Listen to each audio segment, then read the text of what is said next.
In this video, I am going to be using the AI image that we created in Google Whisk and actually photograph and style the image. If you haven't seen that video yet, I will link it in the description below, but Google Whisk is an awesome tool for creating some unique images and ideas by blending your subject with different scenes and different styles and creating something new. This is the image that we generated in the last video, and so now we're going to take that inspo image and actually style, light, and photograph it. All right, so I have all of my supplies here that I'm going to use for this image, and I have my product here, and I also grabbed a few other lotions that I'm going to use as my smudges. If I was doing this project for a client, I would absolutely use the product inside the bottle. This is just a fun project that I'm doing, and I love this product, so I don't want to waste what I have. And so I found these two. They look very similar to what's inside. It's just a white moisturizing lotion. So we're gonna use these for the smudge, place the product on top. And I have gone ahead and created my own little window light that I just cut out of paper.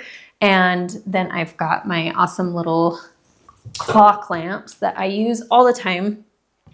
This is for welding, but I just use it for holding things up because it is pretty sturdy and stable. So I'll just clip my little window gobo, whatever you want to call it. I'll clip that up, and that will simulate all of the window light coming through like we used in our prompt. I have these little blocks that I am just going to use to set up the product so that it is off of the smudges.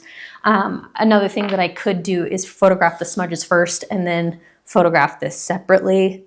I'll just figure out that as I'm shooting, see which is easier. And then I have my palette knife, and this will be helpful for when I'm making my smudge.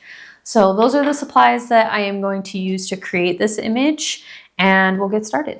All right, the first thing that I'm going to do is create these smudges, and I'm gonna create 3 blobs, starting with the one at the top and kind of work my way down to the bottom. So I'm going to shape this blob in a way that I like, just creating a nice edge along this side so that when I smudge it, I don't have to disturb it any further. So putting some more product along that edge just by pushing it around. And when I'm happy with that shape, I'm just going to add a little bit more. This is not sponsored by Lubriderm. We're going to push down and then smear. So push and then pull. And I want to kind of come in a like downward sweeping motion. And yeah, something like that. Okay, and then I'm going to create the next one. Might just make this a little bit longer though, so drag that out further. Then for the next one, we'll place it where we want, shape the blob up a little bit. I'm using a vinyl backdrop, and that way I don't ruin my surface. You could also use a piece of glass or just a thin piece of acrylic, like a sheet protector type material, and then do your smudges on top of that. Once I'm happy with that shape, I'll press down and smudge. And then I'm going to also add a little bit more in the tail. And then the last one.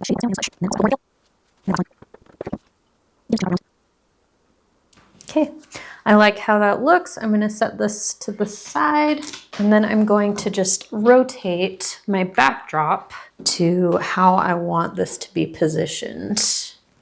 I went ahead and touched up the smudges just a little bit more to make them come out further. And so now I can go and place the product on top of it. Oh yeah, I'm liking this better already. That's perfect. And I do have a little bit that I might have to end up cleaning up in post, but it's not too bad. That looks good. Now that I've done that, I'm going to reposition it because I changed the angle that I was working with. And now I'll set this up. Okay, so I'm just going to adjust everything, making sure that my light is in the position that I want. I'm gonna rotate this just a little bit so that the smudges are more coming straight across the product. And then my light shining down is catching pretty close to the product. I have my fill light here. It is just bringing some light into the shadows a little bit. So I will take that test shot and see how it is looking. Oh yeah, that's looking good.